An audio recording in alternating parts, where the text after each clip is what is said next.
beginners. For example, like if I'm 30 years old and above, and I'm new to Jiu-Jitsu, like I'm a totally beginner, inexperienced, and we talk about it. Well, because, BJJ is such a dynamic sport.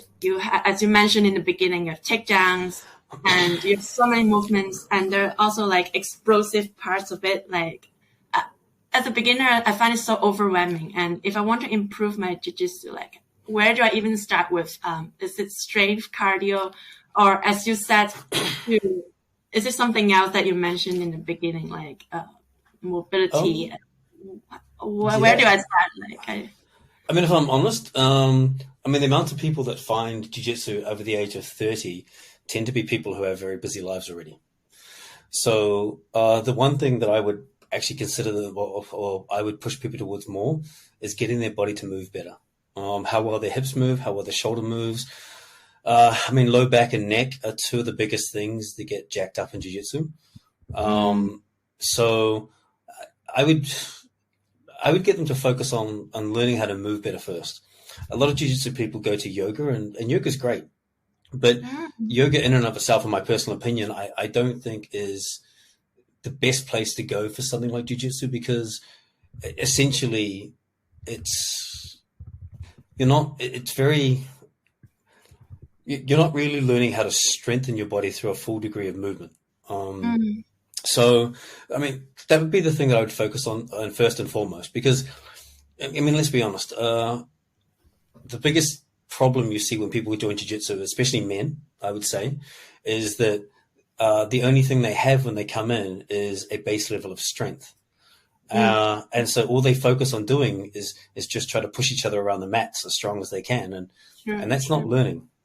So if they just focused on trying to move better and relaxed, this might be a controversial thing to say. And again, all cards on the table, I'm only a purple belt, and I don't think I'm specifically very good. But I don't think that the people that are white belt should compete. I think they'd be better focused on doing positional sparring and just focusing on problem solving, as opposed to having to think about everything. They could just work on like specific things every time they came. And even if they wanted to compete, then you get them to compete from positions. Okay, we're going to start like in side control, and it's the best of three. And then just work on small parts of the puzzle.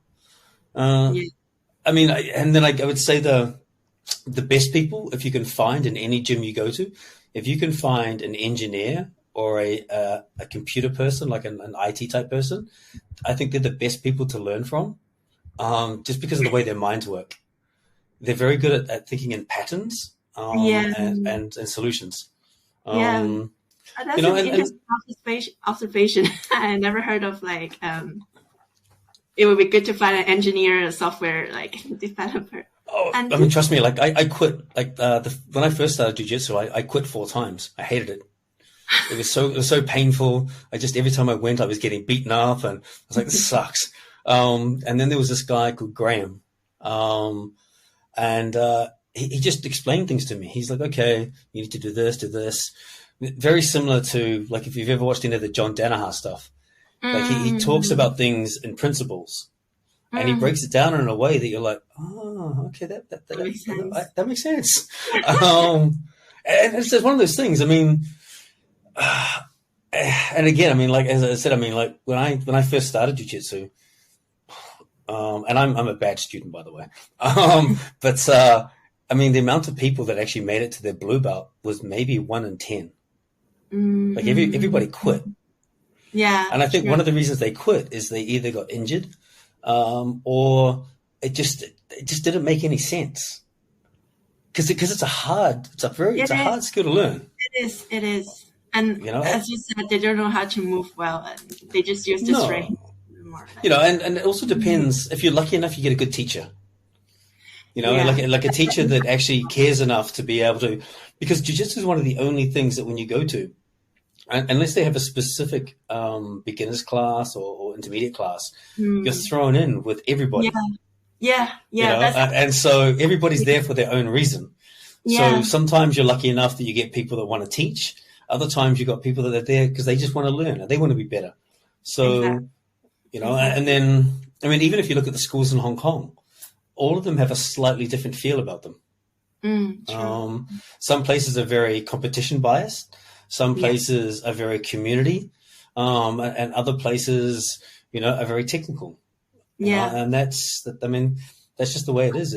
Yeah. It's I just, totally agree. When I start, like, I was just thrown into like with a mixture of people. I don't even know where to start. I feel like I should really know the basics, but I think unless you're doing a personal training, like with a professor, it's very hard to have someone have the time to walk through you from step one to like these are the 10 basic principles that you should first know in jiu-jitsu.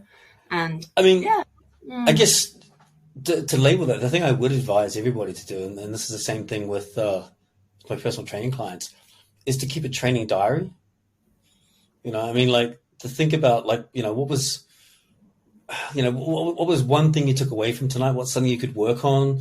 You know, what's something you're having a problem with? You know, and then actually go up to somebody. It doesn't necessarily have to be the instructor. You might have noticed that there's somebody that's very good at passing guard or getting out of a position. Yeah. And just, I mean, that's the one thing that is really cool about jiu-jitsu. If you go ask people, they're happy to share stuff with you. You know, Yeah. they want you to love Yeah. jiu-jitsu. True. You know, so it's and again, I mean, I guess that's one of the beautiful things about it is the community is, you know, Yeah, it's amazing. you can know every single country that I've Really lived in. The one thing that I go to do is I find a jiu-jitsu club. Yeah.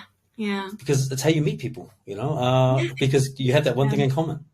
Yeah, So, exactly. That's really amazing. So that means like for beginners in over 30, so when they're getting older, they should focus on moving better, and especially as you advised earlier, hips, lower back, and neck are like the sort of movements they should like pay attention to. That's really amazing. I mean, something I would get all people to check out is a guy called Andrea Spina and the functional range conditioning. It's my own personal bias. You know, I mean, if you think about it, like jiu-jitsu is weight training with another human being. I mean, I jokingly, I now call jiu-jitsu Brazilian yoga. Because you basically got somebody folding you into different positions. And so, you know, if you can put your body into those positions, then you'll, you know, without getting injured, then the chances of you being able to roll longer are going to be better. Will be better. And then, you know, once you've been doing it for longer, then maybe start to look at some strength and conditioning. But if you want to be in jiu-jitsu for the long game, I don't think weight training should be your first priority. Interesting. Because the thing that's going to make people quit is not how strong they are. It's you know, injury an injury to the knee.